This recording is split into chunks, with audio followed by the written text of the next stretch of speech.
Milyon-milyong taon bago tayo isilang, nilikha ng Diyos ang paraisong daigdig na ito bilang handog sa mga may buhay na kaniyang nilikha.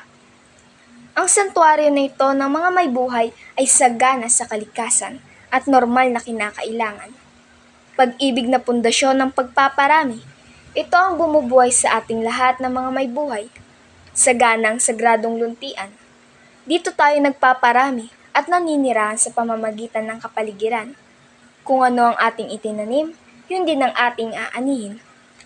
Ang pagpapahalaga at pagtrato sa kalikasan ang pangunahing batayan ng pagkilala sa mga pinagkakaloob sa atin ng Diyos sa pamamagitan ng daigdig na ito, na walang kapalit na anumang bagay.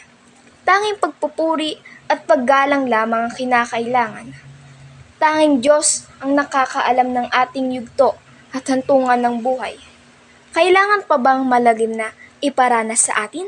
Bago tayo matuto na itong daigdig, ay kailangan ding pahalagahan bago tayo mawala ng halaga sa daigdig na ito.